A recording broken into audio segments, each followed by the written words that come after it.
बेटियां वैसे ही प्यारी होती हैं, बेटियां वैसे ही वफादार होती हैं, बेटियां घर के लिए दुआएं वैसे ही ज्यादा मांगती हैं। बेटे वैसे 2-3 बातें अब्बा के खिलाफ सुन लेते हैं अपनी बीवी से, अपनी बेगम के साथ बैठ के ना, लंबी नहीं 2-4 बातें कर लेते हैं अपनी अम्मा के खिलाफ, सुन लेते हैं। ओ भाई तियां नहीं ये सुनती, ये नहीं सुनती, ये कहती हैं तू सारी बातें कर, मेरे अब्बे के बारे में ना करना। ये सुनती नहीं, सवाल ही नहीं पैदा होता। क्या बताए इनका, ये कहते हैं सारी बातें कर, मेरे भाई के बारे में बात। ये बेटी है ना, इसका एक निजाम है।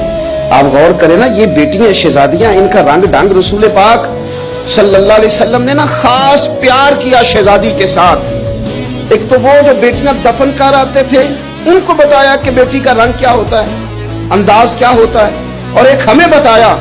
मैं किस तरह ये बात करूं कि खरबों अरबों करोड़ों लाखों रखने वाला बाप भी बेटी को हिस्सा नहीं देता, कहानियां सुनाता है, इसकी शादी कर दी थी, फलाना कर दिया था, जिसका 2.5 मरले का मकान है उसकी बेटी का भी हिस्सा है, और जो अरबों का मालिक है उसकी बेटी का भी हिस्सा है। जब अल्लाह रसूल ने रखा है तो तू क्यों नहीं देता? ये नमाजें, इबादतें, रियाजतें, तिलावतें सारी अपनी जगह, लेकिन ये जुल्म करके अगर तू जाएगा तो तुझे खड़ा किया जाएगा हिसाब के लिए।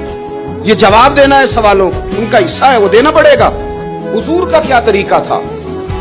हजरत आयशा सिद्दीका कहती है नबी पाक सल्लल्लाहु अलैहि वसल्लम की खिदमत में जब सैयदा फातिमा आती ना, तो हुजूर उठ के खड़े होते।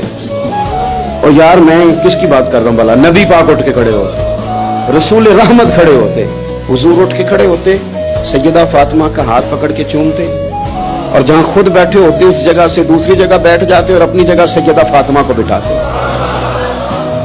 इतनी शाने, इतना। और सहाबा कहते हैं मुख्तलिफ अंदाज में हुजूर ने हमें समझाया कि सैयदा पाक का मकाम क्या, मुख्तलिफ अंदाजों में हुजूर ने समझाया, मुख्तलिफ मौके पे हमें बतलाया कि इनके साथ तुम्हारा रिश्ता अकीदत का, एहतराम का हमेशा रहना चाहिए।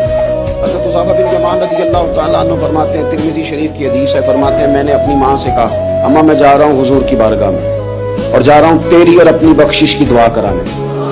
फरमाते हैं मस्जिद नबवी शरीफ में मैंने मगरिब की नमाज पढ़ी, इशा तक मैं बैठा रहा क्योंकि हुजूर भी नमाज पढ़ के बैठे रहे। नमाज मुकम्मल करने के बाद इशा की नमाज का वक्त हो गया, हुजूर तशरीफ फरमा, इशा पढ़ी और नमाज पढ़ के फिर भी हुजूर ने तवज्जो नहीं फरमाई। हुजूर बाहर निकल गए, मैं भी पीछे पीछे चल रहा था, मैं तो दुआ कराने आया था ना, घर से दुआ कराने आया, पीछे पीछे चल रहा था। फरमाते हुजूर ने मुड़ के नहीं देखा, चलते चलते ही फरमाया कौन है मेरे पीछे? अभी मैं बताने ही लगा था तो खुद ही फरमाने लगे हुज़ाफा है। और मेरे दिल में था ना, मैं घर कह के आया था दुआ करानी अपनी और अपनी वालिदा के लिए। तिरमिज़ी शरीफ है, कहते हैं पहले फरमाया कौन है, फिर फरमाया हुज़ाफा है, फिर खुद ही फरमाने लगे हुज़ाफा अल्लाह तेरी और तेरी माँ की बख्शिश फरमाए, खुद ही फरमाया।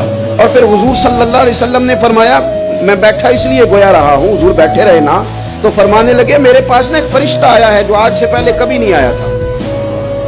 हजरत जिब्रील अमीन तो आते रहते हैं, बाकी फरिश्ते तशरीफ लाते हैं, ये पहले आया, आज से पहले कभी नहीं आया। इसने इजाजत मांगी है कि या अल्लाह मुझे इजाजत दे मैं तेरे महबूब की ज़ियारत करूं।